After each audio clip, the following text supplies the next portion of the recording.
BBC Nepali सेवाको साँझ पखबाट प्रदीप बस्यालको नमस्कार। आज कार्यक्रममा नेपालमा बुधबार 26 जनामा संक्रमण पुष्टि भएसँगै कुल कोरोना भाइरस संक्रमितको संख्या 243, एक स्वास्थ्यकर्मीमा समेत संक्रमण। पहिलो पटक देशमा स्वास्थ्यकर्मीलाई संक्रमण देखिएको छ। यो परिस्थिति सामान्य होइन, यो असामान्य परिस्थिति हो। सीमा विवादमा परेको कालापानी क्षेत्र नजिकैको छाङ्रुमा सशस्त्र प्रहरीको जाँच चौकी स्थापना अनि बिस्तारै त्यो क्वारेन्टाइनमा राख्दै टेस्ट गर्दै नर्मल हो भने चाहिँ घर पठाउँदै गरिदिएको भए अहिलेको यो स्थिति आउँदैन थियो। कानुनी बाटो छ त्यो। पछिल्लो एक सातामा एकाएक धेरै संक्रमित देखिनुको कारणबारे एकजना जनस्वास्थ्य विज्ञ डाक्टर बाबुराम मरासिनीसँग साप्ताहिक नेपाल सन्दर्भमा कुराकानी र अन्तर्राष्ट्रिय प्रसङ्गमा युरोपमा गर्मीयाममा पर्यटन व्यवसाय सुरु गर्ने एक EU अधिकारीको प्रस्ताव। सबैभन्दा पहिले आजका प्रमुख विश्व समाचार। सञ्जय ढकालबाट समाचार सुन्नुहोस्। चीनको जिलिन शहरमा कोरोना भाइरसको ताजा संक्रमण पाइएपछि अधिकारीहरूले त्यहाँ पुनः आवतजावतमा कडिकडाउ गरेका छन्। चीनले भाइरसको संक्रमण नियन्त्रणमा ल्याएको देखिएको थियो। दोस्रो लहरका संक्रमण रोक्न उदृढ देखिएको छ। बेजिङ स्थित संवाददाता स्टिभन मकडोनल्ड भन्छन्, उत्तर पूर्वी चीनको जिलिन शहरका अधिकारीहरूले लामो दूरीको रेल सेवा स्थगित गरेका छन्। स्कुल फेरि बन्द भएका छन्। रेस्टुरेन्टले बाहिर लैजाने खाना मात्र बेच्न पाउनेछन् भने स्वास्थ्य जाँच भइसकेकाले मात्र शहर छाड्न पाउनेछन्। संवाददाता स्टिभन मकडोनल्डको भनाई। कोरोना भाइरस सुरुमा देखिएको वुहान शहरमा पुनः संक्रमणका घटना देखिएपछि सबै 1 करोड 10 लाख मानिसको परीक्षण गरिने भएको छ। लेसोथोका अधिकारीहरूले त्यहाँ पहिलो कोरोना भाइरस संक्रमण पुष्टि भएको बताएका छन्। अफ्रिकी महादेशमा कोरोना भाइरस संक्रमण हुन बाँकी लेसोथो मात्र देश थियो। अधिकारीहरूका अनुसार साउदी अरेबियाबाट आएका दर्जनौं मानिसहरूमा परीक्षण गर्दा एकजनामा संक्रमण देखिएको हो। ती व्यक्ति साउदी अरेबियामा पढ्न गएका थिए। लेसोथो चारैतिरबाट दक्षिण अफ्रिकाले घेरिएको देश हो। दक्षिण अफ्रिकामा सो महादेशका अन्य देशभन्दा सबैभन्दा धेरै 11,000 संक्रमित भेटिएका छन्। ब्रिटेनका विपक्षी नेता कियर स्टारमरले प्रधानमन्त्री बोरिस जोन्सनलाई अप्रिल महिनामा ब्रिटेनका स्याहार केन्द्रहरूमा 10,000 जनाले ज्यान गुमाएका बारे प्रश्न पार्न संसदमा चुनौती दिएका छन्। जवाफमा प्रधानमन्त्री जोन्सनले सरकारले महामारी रोक्ने दिशामा प्रगति गरिरहेको तर अझै धेरै गर्न बाँकी रहेको बताए। संवाददाता रब वाटसन भन्छन्, यसमा कुनै विवाद छैन कि पूर्व वकिल समेत रहेका नयाँ विपक्षी नेताले प्रधानमन्त्रीलाई 3वटा विषयमा आछु पारेका छन्। एक, सरकारले केही दिन यता किन अन्तर्राष्ट्रिय तुलना प्रकाशन गर्न बन्द गरेको भन्ने बारे, अनि अर्को स्याहार केन्द्रहरूमा भएका मृत्यु, र तेस्रो चाहिँ सरकारी नीतिबारे व्याप्त अन्यल जस्ता विषय उनले उठाएका थिए। संवाददाता रब वाटसनको भनाई। ब्रिटेनमा सरकारले इङ्ल्यान्डमा आजदेखि घरबाट काम गर्न असमर्थहरूलाई कार्यालय जान प्रेरित गरेको छ। ब्रिटेनको अर्थतन्त्र मार्च महिनामा 6% खुम्चिएको ताजा आँकडा आएका छन्। यो बीबीसी नेपाली सेवा हो। युरोपेली आयोगले कोरोना भाइरसको लकडाउन खुकुलो पारिँदै गर्दा सदस्य राष्ट्रहरूलाई पर्यटन सम्बन्धी नयाँ निर्देशिका जारी गरेको छ। उसको निर्देशिकामा मानिसहरूलाई फेरि घुमफिर गर्न आत्मबल जगाउने गरी प्रोत्साहित गर्नुपर्ने उल्लेख छ।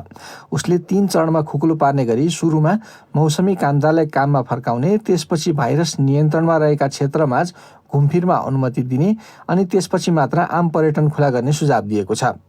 आम पर्यटनले अनुमति पाउने चरणमा पनि विमानमा साबिकभन्दा थोरै मात्र यात्रु चढ्न पाउनेछन्। तिनले खाना वा पेय पदार्थ पाउने छैनन्।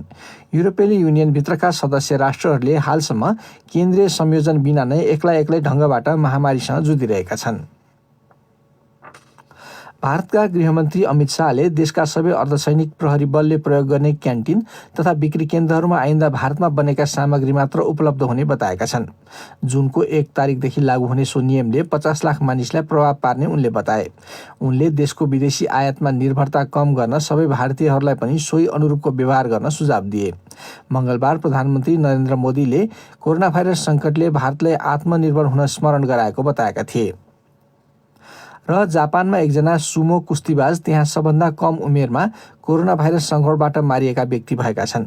28 वर्षीय सुबुशी नामक ती खेलाडीले संक्रमण पश्चात विभिन्न अङ्गले काम गर्न छाडेपछि ज्यान गुमाएका हुन्। जापानको सुमो सङ्घले उसले अब करिब 1000 खेलाडी तथा प्रशिक्षकहरूको रोग परीक्षण गर्ने जनाएको छ। जापानमा कोरोना भाइरस संक्रमणका कारण मारिएका 700 मानिसमध्ये लगभग सबैजसो 50 वर्ष उमेरभन्दा माथिका थिए। तपाईँ बीबीसी नेपाली सेवा सुनिरहनु भएको छ।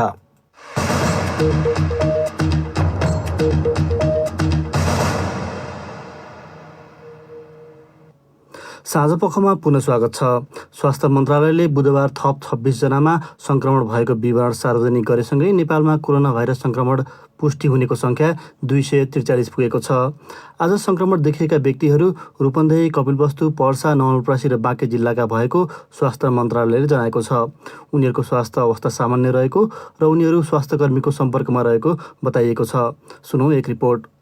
पछिल्लो 24 घण्टामा कोरोना भाइरसको 3000 भन्दा धेरै परीक्षण गरिएको स्वास्थ्य तथा जनसङ्ख्या मन्त्रालयले जनाएको छ। बुधबारको नियमित पत्रकार सम्मेलनमा प्रवक्ता डाक्टर विकास देवकोटाले 2300 भन्दा बढी परीक्षण PCR विधिबाट र झण्डै 700 परीक्षण RDT भनिने द्रुत परीक्षण विधिबाट गरिएको जानकारी दिए। स्वास्थ्यकर्मीमा समेत यस भाइरसको संक्रमण पहिलो पटक पुष्टि भएको प्रवक्ता डाक्टर विकास देवकोटाले जनाए। पहिलो पटक देशमा स्वास्थ्यकर्मीलाई संक्रमण देखिएको छ। यो विश्वव्यापी महामारीको परिस्थिति हो। यो परिस्थिति सामान्य होइन, यो असामान्य परिस्थिति हो। अत्यावश्यक जनशक्तिको रूपमा काम गर्ने मध्ये सुरक्षाकर्मी र पत्रकारलाई यस भाइरस देखिएको यसअघि विवरणहरू सार्वजनिक भएका थिए। हालसम्म देशभर PCR विधिबाट 21,000 भन्दा बढी र RDT विधिबाट 60,000 भन्दा बढी परीक्षणहरू गरिएका छन्। यसैबीच आजै राष्ट्रसङ्घीय बालकोष युनिसेफले पहिल्यै कमजोर अवस्थामा रहेको नेपालको स्वास्थ्य प्रणालीलाई कोभिड-19ले झनै कमजोर पार्दै लगेको जनाएको छ। युनिसेफद्वारा जारी विज्ञप्तिमा उसकै शब्दमा नियमित स्वास्थ्य सेवाहरू अवरुद्ध भएको हालको अवस्थामा तत्काल काम अगाडि नबढाइए नेपालमा आउँदा 6 महिनासम्म प्रति महिना थप 670 जना बालबालिकाको मृत्यु हुन सक्ने चेतावनी दिएको छ। द ल्यान्सेट ग्लोबल हेल्थ जर्नलमा प्रकाशित जोन्स हपकिन्स ब्लुमबर्ग जनस्वास्थ्य शिक्षालयमा आबद्ध शोधकर्ताहरूद्वारा प्रस्तुत गरिएको विश्लेषणका आधारमा उक्त अनुमान गरिएको युनिसेफले जनाएको हो। उक्त विश्लेषणमा 118वटा न्यून तथा मध्यम आय भएका देशहरूमा सबैभन्दा खराब 3 परिस्थितिहरूको आकलन गर्दै त्यस्तो प्रक्षेपण गरिएको जनाइएको छ। ती देशहरूमा नियमित स्वास्थ्य सेवामा आएको अवरोधबीच निम्तने ख्याउटेपनका कारण आगामी 6 महिनामै 5 वर्ष मुनिका 12 लाख बालबालिकाको मृत्यु हुन सक्ने जनाइएको छ। यसै विषयमा सबैभन्दा धेरै कोरोना भाइरस संक्रमित पाइएको पर्सा जिल्लाको पछिल्लो अवस्था के छ भनेर मैले हाम्री साथी माधुरी महतोलाई केही बेर अघि सोधेको थिएँ। पर्सा जिल्लामा सदरमुकाम वीरगञ्ज सहित पर्साको ग्रामीण भेगमा पनि अहिले सुरक्षित अवस्था नै देखिन्छ। वीरगञ्जमा त्यो निषेधाज्ञाको एकदमै पालना गरेको पाइएको थियो र नेपाली सेना पनि परिचालन गर्ने निर्णय गरे अनुसार आज नेपाली सेनालाई पनि बाटोमा ठाउँ ठाउँमा चाहिँ देखिएको थियो। जस्तो लकडाउन त पहिला पनि थियो, देशव्यापी रूपमै त्यहाँ पनि लागू भइरहेको थियो। यो निषेधाज्ञामा चाहिँ थप के हुन्छ त्यहाँ? पहिला अब लकडाउनको बेलामा पसलहरू खोल्न दिने र आवश्यक परेको बेलामा मान्छेहरूलाई आउजाउ गर्न दिएको थियो र त्यसको चाहिँ यहाँ मान्छेहरूले अनावश्यक फाइदा उठाएको भनेर जनगुनासो नै बढिरहेको थियो। तर निषेधाज्ञा जारी भएपछि एकजना मान्छे पनि अनावश्यक कामको लागि बाहिर निस्केको देखिएन। अब त्यहाँ संक्रमित एकातर्फ बढिरहँदा अर्कोतर्फ अस्पतालमा शय्या अभाव रहेको भन्ने कुरा पनि आइरहेको छ। खास अवस्था चाहिँ के हो? नारायणी अस्पतालका डाक्टर उदय नारायण सिंह उहाँसँग मैले कुराकानी गरेको थिएँ र उहाँको भनाइ अनुसार नारायणी अस्पतालमा 50 शय्याको मात्रै थियो। त्यसमा थप 20 शय्याको अस्पतालले आफैले त्यसमा व्यवस्था गरेपछि पनि हरेक दिन जसो र हिजो सबैभन्दा बढी वीरगञ्जमा र पर्सा जिल्लामा पर्साको ग्रामीण भेग लगायत वीरगञ्जमा कोरोना संक्रमितहरू बढेपछि नारायणी अस्पतालमा शय्याको अभाव भयो र आजसम्म पनि 18 जना हिजो जुन संक्रमित भेटिएका थिए ती संक्रमितहरू घरमै थिए र आज उनीहरूलाई आज सिद्धार्थ माविको क्वारेन्टाइनलाई आइसोलेसनमा परिवर्तन गरेर ती संक्रमितहरूलाई त्यही सिद्धार्थ माविको आइसोलेसनमा राखियो र समयमै संक्रमितहरूलाई अस्पतालमा ल्याउन नसकिएको पनि स्थिति छ। अनि अब यो लकडाउनकै बीच अब सीमामा लगाएको अवरोधलाई तोडेर पनि लुकीछिपी नेपाल आउने क्रम बढेको र तिनै मध्ये संक्रमितहरू पनि रहेको भन्ने खबरहरू आइरहेको छ। अब त्यसतर्फको सीमामा चाहिँ कस्तो कडाई गरिएको छ? शहरीले दाबी गर्दै आएको छ सीमा क्षेत्रमा कडाई गरिएको, तर शहरी क्षेत्रमा भन्दा पनि पर्साको ग्रामीण भेगमा खेतको बाटो हुँदै विभिन्न बाहनामा भारतबाट चाहिँ नेपालतर्फ मानिसहरू अझ पनि गाउँ गाउँमा पसिरहेको छिरिरहेको भनेर स्थानीयहरूले नै खबर गरिरहेका छन् र स्थानीयकै जानकारीबाट प्राप्त भएपछि प्रहरी र डाक्टरको सल्लाहमा क्वारेन्टाइनमा ती व्यक्तिहरूलाई राख्ने र क्वारेन्टाइनबाट चेक जाँच गरेर उनीहरूलाई संक्रमित भेटी आइसोलेसनमा ल्याउने काम पनि भएको छ। तर कतिपय मानिसहरू गाउँघरमा आएर लुकीछिपी बसिराखेको पनि अवस्था छ। उनी छिन् वीरगञ्ज स्थित BBC संवाददाता माधुरी महतो। अर्को विषय, नेपालले दाबी गरेको भूमिमा भारतले सडक निर्माण गरेपछि कालापानीको सीमा विवाद पुनः तातिएको बेला कालापानी क्षेत्र नजिकैको दार्चुलाको ब्यास गाउँपालिका वडा नम्बर 1 को छाङ्रुमा सशस्त्र प्रहरीले पहिलोपटक जाँच चौकी स्थापना गरेको छ। थप विवरण दार्चुलाबाट मन्जु कल्यालको यो रिपोर्टमा। ब्यास गाउँपालिका वडा नम्बर 1 मा रहेको छाङ्रु गाउँ भारतसँग सीमा जोडेको गाउँ हो। उक्त गाउँ भारतको गर्ब्याङ गाउँमा रहेको भारतीय सुरक्षाकर्मीको क्याम्पबाट 1 किलोमिटरको दूरीमा रहेको छ भने कालापानीबाट 12 किलोमिटर दक्षिण पूर्वमा रहेको छ। प्रहरी निरीक्षक लिलीबहादुर चन्दको नेतृत्वमा 25 जना सशस्त्र प्रहरी पहिलोपटक ब्यासको छाङ्रुमा तैनात गरिँदैछ। नेपाली सेनाको हेलिकप्टरबाट पहिलो चरणमा 7 जना सशस्त्र प्रहरी ब्यासको छाङ्रुमा गएका छन् भने दोस्रो चरणमा खाद्यान्न सहित अन्य बन्दोबस्तीको सामान लिएर हेलिकप्टर ब्यासको छाङ्रु पुगेर फर्केको छ। बाँकी रहेका सशस्त्र प्रहरीलाई भोलि पुगाउने जनाएको छ। उक्त क्षेत्रमा गस्ती गर्नका लागि छाङ्रुको कौवाबाट सहज हुने बताउँछन् ब्यास गाउँपालिका वडा नम्बर 1 का वडा अध्यक्ष अशोक बोहरा। उहाँहरूको यो सजिलो सहजीकरणको कुरा गर्दाखेरि कागा भन्दा पनि अहिले स्थानीय बासिन्दाहरूको माग के छ भनेपछि उहाँहरूले यो कागा गोष्ठी नगइकन त्यसलाई कौवा उहाँहरूले बस्दियो भने हामी उहाँहरूलाई यति सहज हुन्थ्यो कि कालापानी त्यहाँबाट 4 किलो मात्र उठिरहेको छ। भारतले अतिक्रमण गरेको भूमि लिपुलेक चीनसँग सीमा जोडिएको क्षेत्र हो भने ब्यास गाउँपालिका वडा नम्बर 1 मा रहेको तिङ्कर गाउँ पनि चीनसँग सीमा जोडिएको क्षेत्र हो, जसलाई तिङ्कर भन्ज्याङ भनिन्छ। नेपालीहरू अहिले चीन जानका लागि तिङ्कर भन्ज्याङको नाका हुँदै चीनको तिब्बत जाने गरेका छन्। भारतसँग सीमा जोडिएको गर्ब्याङ गाउँमा नेपालीहरूको आवतजावत हुने गरेको भए पनि अतिक्रमित भूमि कालापानीमा भने नेपालीहरूलाई जान सहज छैन। ब्यास गाउँपालिका वडा नम्बर 1 तिङ्करका 98 वर्षका शोभान सिंह तिङ्क्री भन्छन्, तर नेपालीको सोध भेद छैन। हाम्रो 40-45 सालमा त त्यहाँ नापी समेत गएर नाप समेत गरे। अब त्यो बेला त राम्रै थियो। कालाकोट लिपुले काटेर पनि हाम्रो तिङ्करबाट पनि रोकटोकै थिएन। हाल समेत आफ्नो बोकेर लिएन। छाङ्रु पुगेको सशस्त्र प्रहरीको टोली अहिले भाडाको घर लिएर बसे पनि त्यहाँ 3700 मिटर उचाइको स्थानमा चौकी स्थापना गर्नेछ भने स्थायी रूपमा नै अब सशस्त्र प्रहरी तैनात गरिने जनाएको छ। उक्त गाउँमा 82 सौका समुदायका 115 परिवारको बसोबास रहेको छ। छाङ्रुसँग सीमा जोडिएको भारतीय क्षेत्रमा पनि सौका जातिको नै बसोबास रहेको छ। मन्जु कल्याल, BBC दार्चुला। अब पालो श्रोता पत्रको प्रस्तुतिमा साथ दिएछिन् साथी विनिता दाहाल।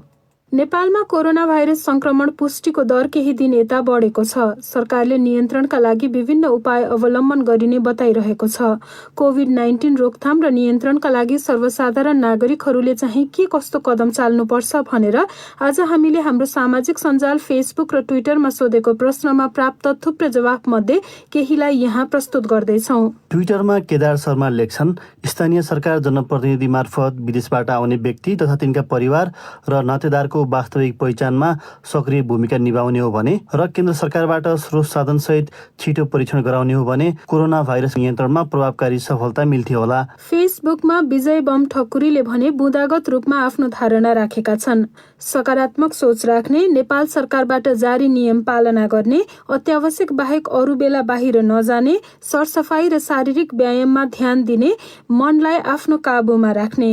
फेसबुकमै रञ्जिता शर्माको विचार भने यस्तो छ, भिडभाडमा नजाने, सामाजिक दूरीलाई कायम गरेर किनमेल तथा अत्यावश्यक कार्यहरू गर्ने, बाहिरबाट घरमा आउँदा लगाइएका लुगाहरू फेर्ने, साबुन पानीले मिची हात धुने, हल्लाको पछाडि नलाग्ने, घरमा बस्दा सकेसम्म रचनात्मक कार्यमा लाग्ने। अनिल केसीको अलि फरक सुझाव छ। लेख्छन्, लकडाउनको पूर्ण कार्यान्वयन गर्नुपर्छ। हरेक टोलमा निगरानी समूह बनाउनुपर्छ ताकि ती समूहले विदेश तथा शहरबाट आएका व्यक्तिहरूको नाम सम्बन्धित निकायमा जानकारी गराउन सकुन्। लक्ष्मण बहादुर सुनारले लेखेका छन्, लकडाउन मात्रै यस महामारीको समाधान होइन, किनकि आम जनताहरूले दैनिक काम नगरी खान पुग्दैन। तसर्थ अति अत्यावश्यक कामको लागि मात्र घरबाट बाहिर जाने, मास्क तथा पन्जाको प्रयोग गर्ने, हाच्छिउँ गर्दा कुइनोले मुख छोप्ने, जथाभावी नथुक्ने आदि नियमहरू पालना गर्नुपर्छ। कोरोना भाइरसको शङ्का लाग्ने बित्तिकै स्वास्थ्य संस्थामा सम्पर्क राख्नुपर्छ, अनि मात्र यो रोग नियन्त्रणमा आउँछ। अब आजका केही अन्तर्राष्ट्रिय विषय।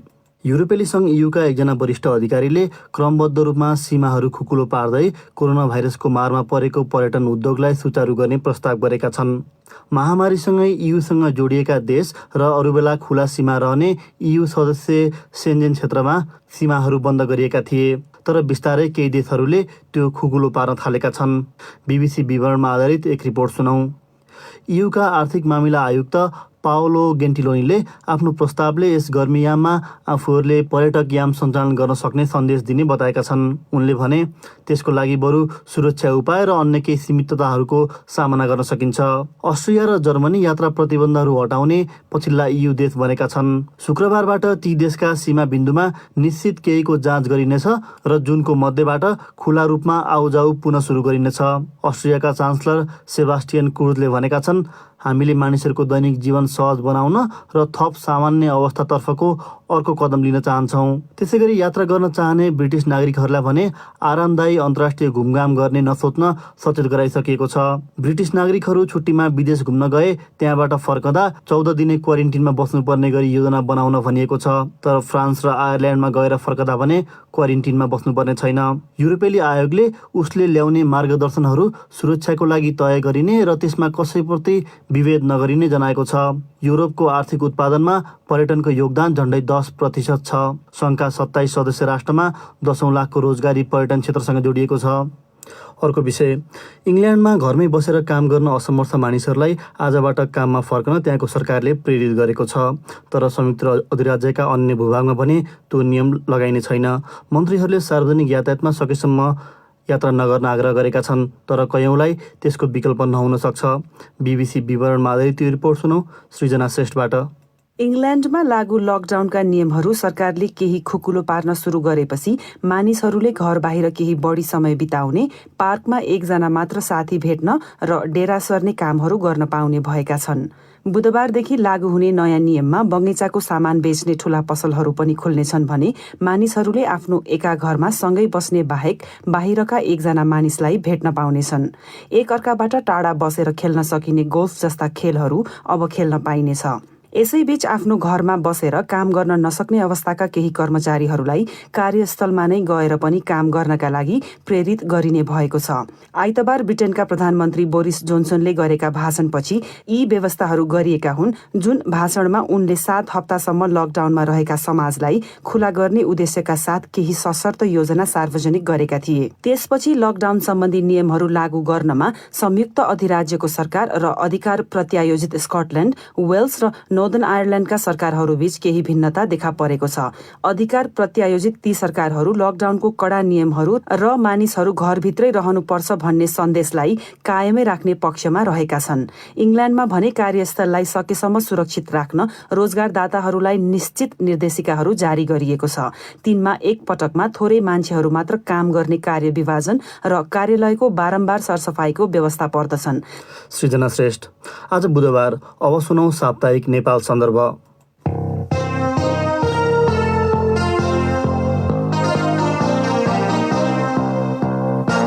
नेपाल सन्दर्भबाट सञ्जय ढकालको नमस्कार।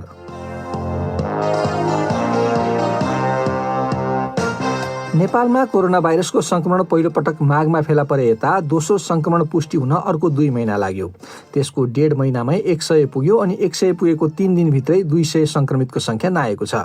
अन्य देशहरूको तुलना गर्दा अझै पनि यहाँ संक्रमितको संख्या कम रहेको पाइन्छ, तर त्यसका लागि कम परीक्षण गरिनु कारण रहेको पनि बताइएको छ। अचानक संक्रमितहरूको संख्या वात्त बढ्न थालेपछि आम मानिसमा त्रास र चिन्ता बढेको छ। यसै सन्दर्भमा आज हामीले एपिडेमियोलोजी तथा रोग नियन्त्रण महाशाखाका पूर्व निर्देशक तथा महामारी रोगका विज्ञ डाक्टर बाबुराम मरासिनीलाई सम्पर्क गरी महामारीको कोणबाट हेर्दा नेपालको वर्तमान स्थिति कस्तो हो भनेर सोधेका थियौं। यो चाहिँ अब कतिजनाको चाहिँ स्वाब लियो र बिचमा परीक्षण गरेन, धेरै दिनसम्म त्यो थुपारेर राखियो, अनि हिजो चाहिँ त्यसको नतिजाहरू प्रकाशित गरियो। त्यसले गर्दाखेरि पनि यो ठुलो संख्या देखिएको हो।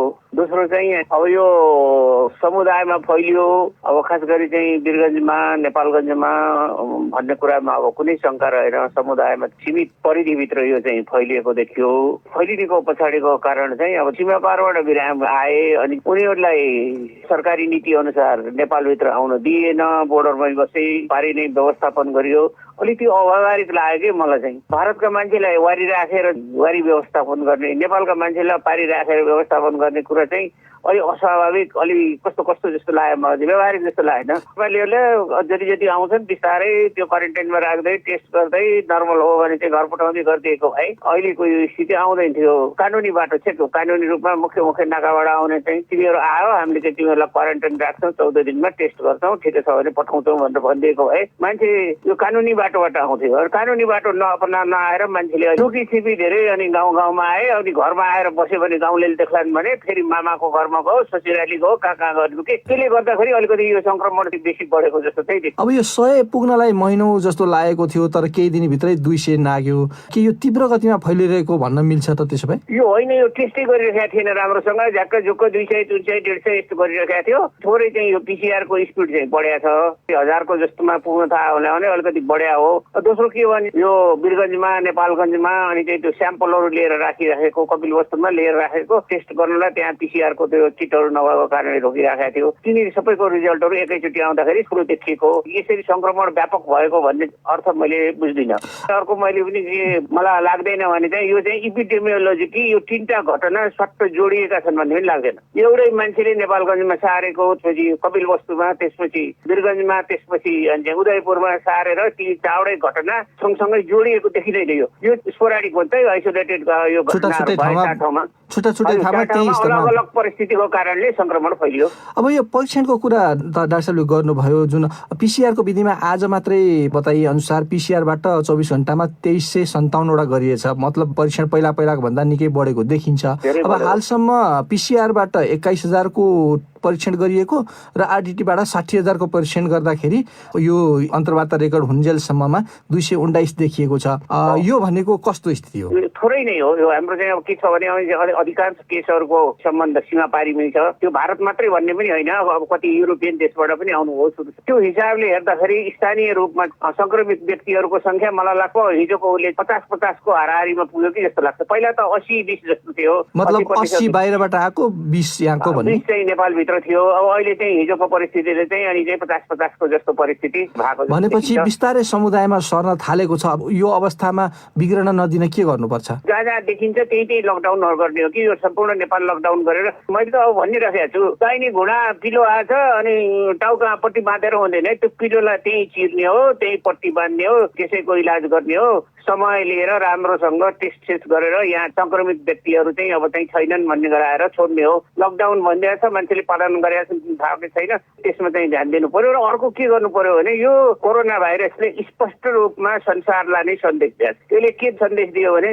तिमीहरूले संस्कार बदल। संस्कार भने के हो भने मान्छे कोही घरमा आयो भने, अफिसमा आयो भने उहाँहरूलाई चाहिँ स्वागत गर्छौँ। स्वागत गर्ने चाहिँ विभिन्न तरिका हुन्छन्। अब धेरै जसोलाई छोइएर गर्ने चाहिँ तरिका जतिलाई छोड भने हात मिलाउने, गला मिलाउने अथवा यो हगिङ गर्ने, आलिङ्गन गर्ने कुराहरू थियो, यसलाई छोड भने यसले अब चाहिँ व्यवहार परिवर्तन गर। जथाभावी नथुक, एकजनाले सूती बनाउँछ, 5वटालाई बाँड्छ, त्यो उसको हातमा त्यो भाइरस रहेछ भने ती 5वटै संक्रमित हुन्छन्। अब यो खास गरी श्वास प्रश्वास सम्बन्धी रेस्पिरेटरी हाइजिन भन्न थालेका छौँ हामीले। यो रेस्पिरेटरी हाइजिन भने चाहिँ धेरै खतरनाक, यसले संसारलाई खतम पार्यो। प्लेगले पनि रेस्पिरेटरी हाइजिनको कारणले चाहिँ त्यत्रो युरोपमा 4 करोड मान्छे मर्यो भन्छ 14औं शताब्दीमा, अनि आयो 1920 मा युरोपमा त्यो फ्लू फैल्यो, धेरै ठुलो संख्यामा मानिसहरूको मृत्यु भयो। त्यसैले यो रेस्पिरेटरी हाइजिनमा पनि बदल भनौँ।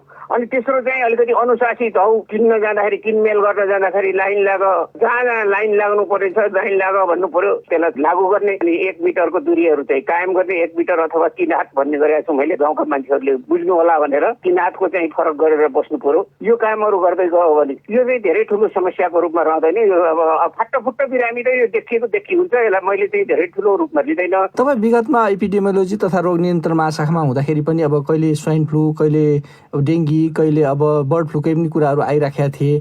अब अहिले कोरोना भाइरसको चाहिँ व्यापी रूपमा गम्भीर रूपमा आइराखेको छ।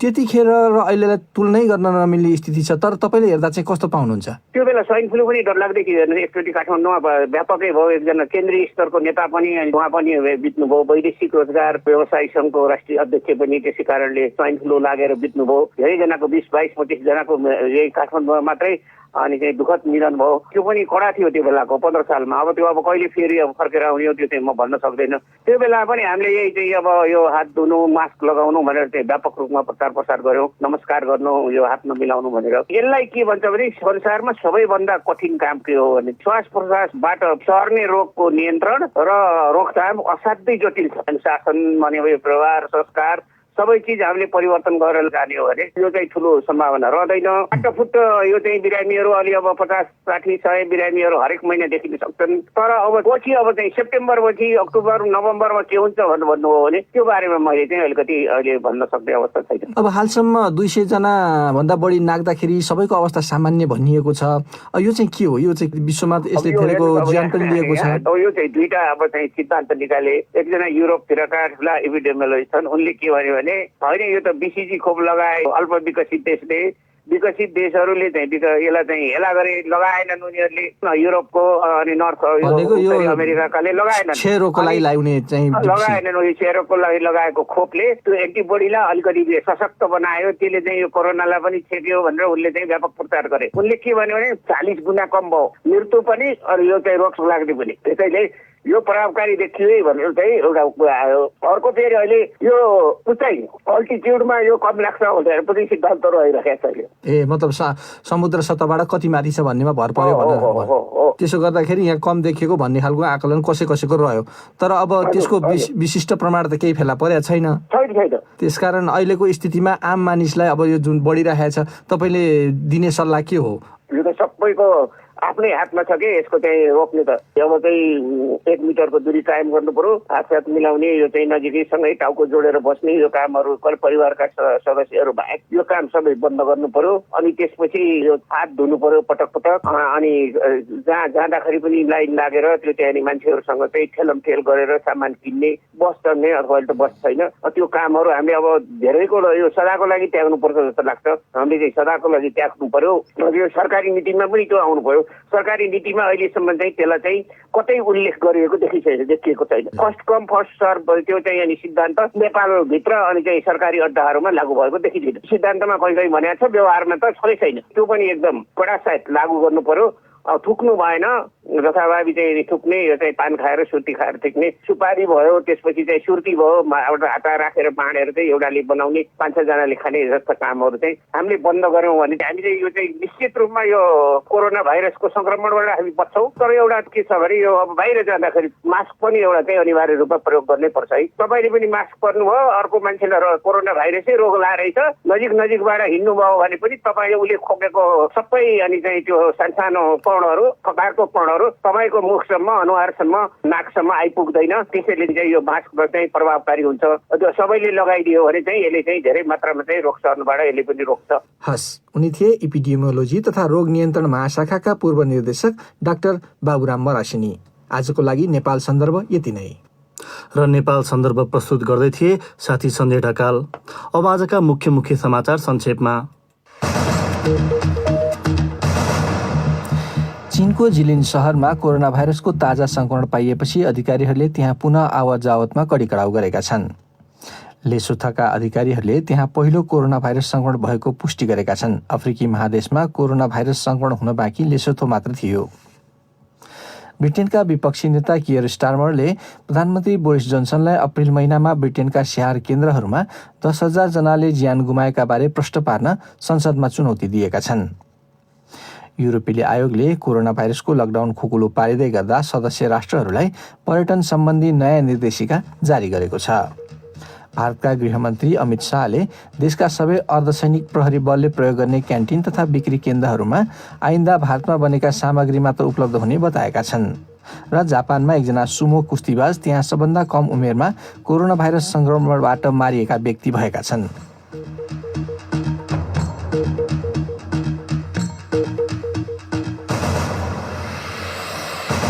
हवस् त, यसका साथै BBC नेपाली सेवाको साँझपख यही समाप्त हुन्छ। हामीलाई भने भोलि बिहान 7:15 बजेसम्मका लागि बिदा दिनुहोस्। नमस्कार।